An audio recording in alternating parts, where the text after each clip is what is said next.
ನೀವೆಲ್ಲರೂ ಹೇಗೆ ರೊಟ್ಟಿ ಮಾಡ್ತೀರಾ? ನಾನು ಈ ರೀತಿ ರೊಟ್ಟಿ ಮಾಡ್ತೀನಿ. ಒಂದ್ಸರಿ ಹೀಗೆ ಮಿಷಿನಲ್ಲಿ ರೊಟ್ಟಿ ಮಾಡೋಣ ಅಂತ ಹೇಳಿಬಿಟ್ಟು ಟ್ರೈ ಮಾಡ್ತಾಯಿದ್ದೆ. ಮಿಷಿನಲ್ಲಂತೂ ಬರಲೇ ಇಲ್ಲ, ಅದು ಹಂಗಂಗೆ ಅಂಟ್ಕೊಂಡ್ಬಿಡುತ್ತೆ.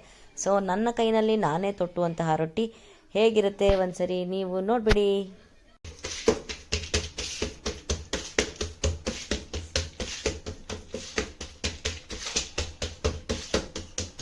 ಹಿಟ್ಟನ್ನ ನಾವು ಅನ್ನ ಹಾಕಿ ಕಲಿಸ್ಕೊತೀವಿ.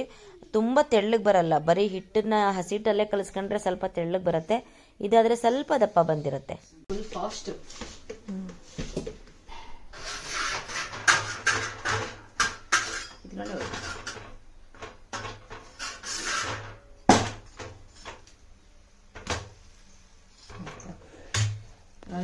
ಫೈನಲಿ ರೊಟ್ಟಿಯ ಆಕಾರ ಹೀಗಿರುತ್ತೆ. ನಾನು ರೆಗ್ಯುಲರ್ ಆಗಿ ಎಲ್ಲರಿಗೂ ಸೇರಿಸಿ 1 ಅಥವಾ 2 ರೊಟ್ಟಿ ಅಂತ, ಒಬ್ಬೊಬ್ಬರಿಗೆ, ದೊಡ್ಡವ್ರಿಗೆಲ್ಲ 2 ರೊಟ್ಟಿ, ಸಣ್ಣವ್ರಿಗೆಲ್ಲ 1 ರೊಟ್ಟಿ ಅಂತ ಮಾಡ್ತೀನಿ.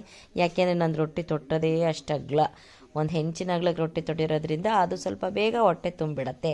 ಟೇಸ್ಟ್ ಹೇಗಿದೆ ನೋಡಿ ಹೇಳೋಣ. ತಿಂಡಿ ಚೆನ್ನಾಯ್ತಾ? ಪಲ್ಯ ಚೆನ್ನಾಯ್ತಾ? ಹಾಂ, ಸುಮ್ಮನಿರು. 7:30 ತಿಂಡಿ ಆಗೋಯ್ತು.